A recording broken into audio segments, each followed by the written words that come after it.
Pithapuram court ఎదురుగా ఇక్కడ చూస్తున్నాం మనం, రూరల్ పోలీస్ స్టేషన్ ఎదురుగా లాయర్లందరూ కూడా రోడ్డు పైన నిరసన వ్యక్తం చేస్తున్నారు. అసలు ఏం జరిగింది, ఎందుకు ఈ నిరసన చేస్తున్నారు మేడం?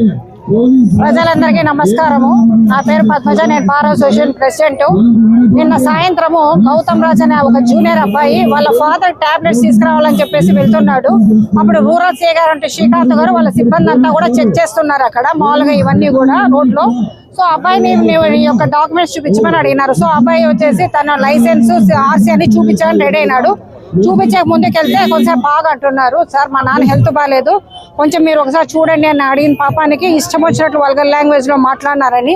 సో అబ్బాయి ఎందుకు సార్, మేము కూడా అడ్వకేట్ అని చెప్పేసి చెప్పినా, మీకు మాకు సంబంధం కూడా లేదు కదా, నేను చూపిస్తాను కొంచెం అని మాట్లాడి చాలా బాగా ఇచ్చేసి మ్యాన్ హ్యాండ్లింగ్ చేసి అబ్బాయిని ఇష్టం వచ్చినట్టు కొట్టినారు. సో అబ్బాయి వెళ్ళి నిన్న హాస్పిటల్లో కూడా అడ్మిషన్లో అయినారు. ఈ విషయం తెలిసిన వెంటనే అడ్వకేట్స్ మార్నింగ్ నుంచి మేము ఇక్కడ ధర్నా చేస్తున్నాము. ఇంతవరకు శ్రీకాంత్ సీఏ గారు బయటికి రావడం లేదు.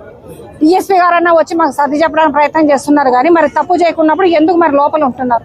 ఇక్కడ వచ్చి రావచ్చు కదా. 2 hours అవుతుంది, మా గొంతులన్నీ పోతున్నాయి, అయినా కూడా బయటికి రావడం లేదు. సీఏ గారు సిఐ గారు వాళ్ళ సిబ్బంది అక్కడ ఉన్న వాళ్ళు.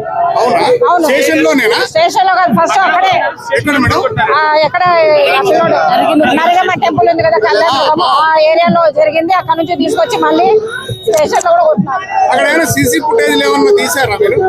అబ్బాయిని అడగాలండి, వాళ్ళు సీసీ ఫుటేజ్ తీసుకుంటారు, అబ్బాయిని అడగాల్సి ఉంటుంది. మేము ఒకటే చెప్తున్నాము, ఈ దౌర్జన్యం మేము ఎటువంటి పరిస్థితే కాదు, చాలా జరిగినాయి, ఇతర పైన చాలా ఉన్నాయి కంప్లైంట్స్, వాటి యాక్షన్ తీసుకుంటాం.